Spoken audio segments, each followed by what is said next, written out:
repeat to you, gentlemen, that your inquisition is fruitless.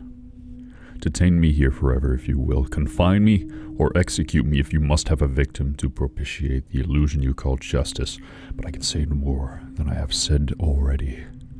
Everything that I can remember, I have told with perfect candor. Nothing has been distorted or concealed, and if anything remains vague, it is only because of the dark cloud which has come over my mind. That cloud and the nebulous nature of the horrors which brought it upon me. Again I say, I do not know what has become of Harley Warren, though I think, almost hope, that he is in peaceful oblivion, if there be anywhere so blessed a thing. It is true that I have for 5 years been his closest friend and a partial sharer of his terrible researches into the unknown. I will not deny, though, my memory is uncertain and indistinct, that this witness of yours may have seen us together, as he says, on the Gainesville Pike, walking toward Big Cypress Swamp at 11:30 on that awful night. That we bore electric lanterns, spades, and a curious coil of wire with attached instruments, I will even affirm, for these things all played a part in the single hideous scene which remains burned into my shaken recollection.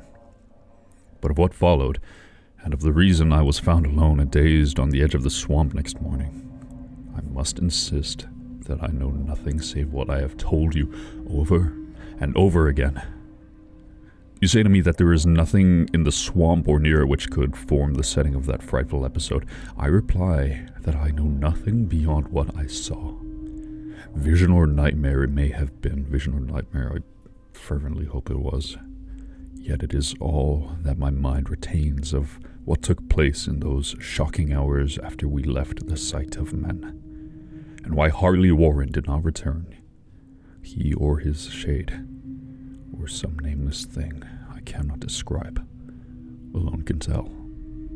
As I have said before, the weird studies of Harley Warren were well known to me, and to some extent shared by me. Of his vast collection of strange, rare books on forbidden subjects, I have read all that are written in the languages of which I am master, but these are few compared with those in languages I cannot understand. Most, I believe, are in Arabic, and the fiend-inspired book which brought on the end, the book which he carried in his pocket out of the world, was written in characters whose like I never saw elsewhere. Warren would never tell me just what was in that book. As to the nature of our studies, must I say again that I no longer retain full comprehension? It seems to me rather merciful that I do not, for they were terrible studies, which I pursued more through reluctant fascination than through actual inclination. Warren always dominated me, and sometimes I feared him. I remember how I shuddered at his facial expression on the night before the awful happening, when he talked so incessantly of his theory, why certain corpses never decay, but rest firm and fat in their tombs for 1,000 years. But I do not fear him now, for I suspect that he has known horrors beyond my ken. Now I fear for him. Once more, I say that I have no clear idea of our object on that night. Certainly, it had much to do with something in the book which Warren carried with him, that ancient book in undecipherable characters which had come to him from India a month before. But I swear I do not know what it was that we expected to find. Your witness says he saw us at 11:30 on the Gainesville Pike, headed for Big Cypress Swamp. This is probably true, but I have no distinct memory of it. The picture seared into my soul is of one scene only, and the hour must have been long after midnight, for a waning crescent moon was high in the vaporous heavens. The place was an ancient cemetery, so ancient that I tremble at the manifold signs of immemorial years. It was in a deep, damp hollow, overgrown with rank grass, moss, and curious creeping weeds, and filled with a vague stench which my idle fancy associated absurdly with rotting stone. On every hand were the signs of neglect and decrepitude, and I seemed haunted by the notion that Warren and I were the first living creatures to invade a lethal silence of centuries. Over the valley's rim, a wan, waning crescent moon peered through the noisome vapors that seemed to emanate from unheard-of catacombs, and by its feeble, wavering beams, I could distinguish a repellent array of antique slabs, urns, cenotaphs, and mausoleum facades. all crumbling, moss-grown, and moisture-stained, and partly concealed by the gross luxuriance of the unhealthy vegetation. My first vivid impression of my own presence in this terrible necropolis concerns the act of pausing with Warren before a certain half-obliterated sepulchre, and of throwing down some burdens which we seemed to have been carrying. I now observed that I had with me an electric lantern and 2 spades, whilst my companion was supplied with a similar lantern and a portable telephone outfit. No word was uttered, for the spot and the task seemed known to us, and without delay we seized our spades and commenced to clear away the grass, weeds, and drifted earth from the flat, archaic mortuary. After uncovering the entire surface, which consisted of 3 immense granite slabs, we stepped back some distance to survey the charnel scene, and Warren appeared to make some mental calculations. Then he returned to the sepulchre, and using his spade as a lever, sought to pry up the slab lying nearest to a stony ruin which may have been a monument in its day. He did not succeed, and motioned to me to come to his assistance. Finally, our combined strength loosened the stone, which we raised and tipped to one side. The removal of the slab revealed a black aperture, from which rushed an effluence of miasmal gases so nauseous that we started back in horror. After an interval, however, we approached the pit again and found the exhalations less unbearable. Our lanterns disclosed the top of a flight of stone steps, dripping with some detestable ichor of the inner earth, and bordered by moist walls encrusted with niter. And now, for the first time, my memory records verbal discourse. Warren addressing me at length in his mellow tenor voice, a voice singularly unperturbed by our awesome surroundings. "I'm sorry to have to ask you to stay on the surface," he said, "but it would be a crime to let anyone with your frail nerves go down there. You can't imagine, even from what you have read and from what I have told you, the things I shall have to see and do. It's fiendish work, Carter. And I believe if any man without ironclad sensibilities could ever see it through and come up alive and sane. I don't wish to offend you, and heaven knows I'd be glad enough to have you with me, but the responsibility is in a certain sense mine. And I couldn't drag a bundle of nerves like you down to probable death or madness. I tell you, you can't imagine what the thing is really like, but I promise to keep you informed over the telephone of every move. You see, I have enough wire to reach to the center of the earth and back. I can still hear, in memory, those coolly spoken words, and I can still remember my remonstrances. I seemed desperately anxious to accompany my friend into those sepulchral depths, yet he proved inflexibly obdurate. At one time he threatened to abandon the expedition if I remained insistent, a threat which proved effective, since he alone held the key to the thing. All this I can remember, though I no longer know what manner of thing we sought. After he had secured my reluctant acquiescence in his design, Warren picked up the reel of wire and adjusted the instruments. At his nod, I took one of the latter and seated myself upon an aged, discolored gravestone close by the newly uncovered aperture. Then he shook my hand, shouldered the coil of wire, and disappeared within that indescribable ossuary. For a moment I kept sight of the glow of his lantern, and heard the rustle of the wire as he laid it down after him, but the glow soon disappeared abruptly, as if a turn in the stone staircase had been encountered, and the sound died away almost as quickly. I was alone, yet bound to the unknown depths by those magic strands whose insulated surface lay green beneath the struggling beams of that waning crescent moon. In the lone silence of that hoary and deserted city of the dead, my mind conceived the most ghastly fantasies and illusions, and the grotesque shrines and monoliths seemed to assume a hideous personality, a half-sentience. Amorphous shadows seemed to lurk in the darker recesses of the weed-choked hollow, and to flit as in some blasphemous ceremonial procession past the portals and the mouldering tombs in the hillside, shadows which could not have been cast by that pallid peering crescent moon.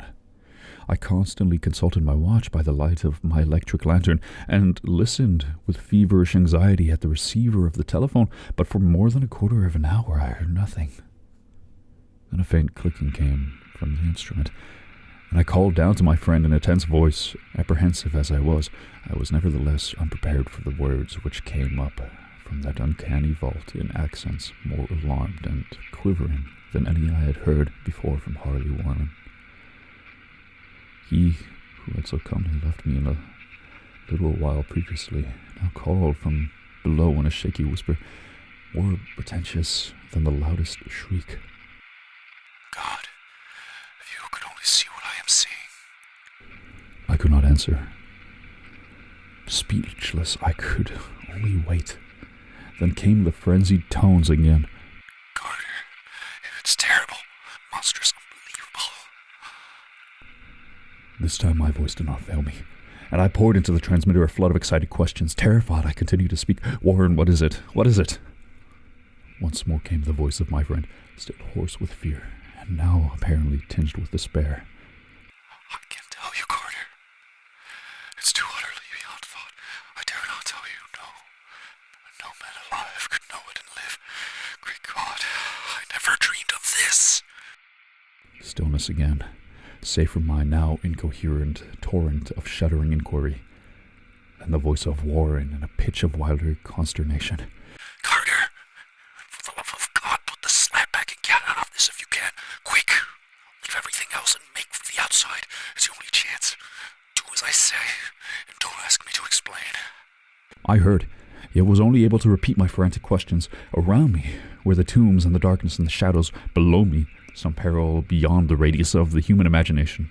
But my friend was in greater danger than I, and through my fear I felt a vague resentment that he should deem me capable of deserting him under such circumstances. More clicking, and after a pause, a piteous cry from Warren. Beat it!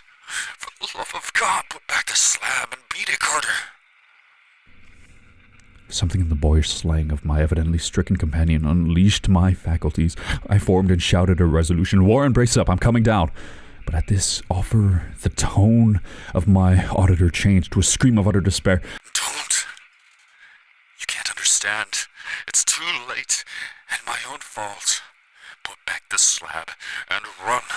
There's nothing else you or anyone else can do now.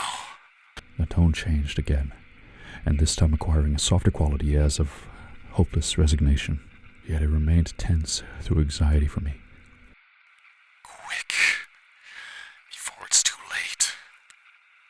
I tried not to heed him, tried to break through the paralysis which held me, and to fulfill my vow to rush to his aid. But his next whisper found me and held inert in the chains of stark horror. Carter, hurry. It's no use. You must go. Better one than two. The slab. A pause, more clicking than the faint voice of Warren. Nearly over now. Don't make it harder. Cover up those damned steps and run for your life. You're losing time. So long, Carter. Won't see you again. Here again, Warren's whisper swelled into a cry that gradually rose to a shriek fraught with all the horror of the ages. Curse these hellish things. Legions. My God, beat it, beat it, beat it. After that was silence. I know not how many interminable aeons I sat stupefied, whispering, muttering, calling, screaming into that telephone. Over and over again through those aeons I whispered and muttered, called, shouted, and screamed, Warren! Warren, answer me! Are you there? And then there came to me the crowning horror of all. The unbelievable, unthinkable, almost unmentionable thing. I have said that aeons seemed to elapse after Warren shrieked forth his last despairing warning, and that only my own cries now broke the hideous silence. But after a while, there was a further clicking into the receiver, and I strained my ears to listen. Again I called down, Warren, are you there?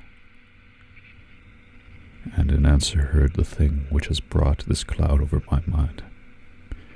I do not try, gentlemen, to account for that thing. That voice, nor can I venture to describe it in detail, since the first words took away my consciousness and created a mental blank which reaches to the time of my awakening in the hospital. Shall I say that the voice was deep, hollow, gelatinous, remote, unearthly, inhuman, disembodied? What shall I say? It was the end of my experience, and is the end of my story. I heard it, and knew no more. Heard it as I sat petrified in the unknown cemetery in the hollow, amidst the crumbling stones and the fallen tombs, the rank vegetation and the miasmal vapors. Heard it well up from the innermost depths of that damnable open sepulchre, as I watched amorphous, necrophagous shadows dance beneath an accursed waning moon. And this is what it said.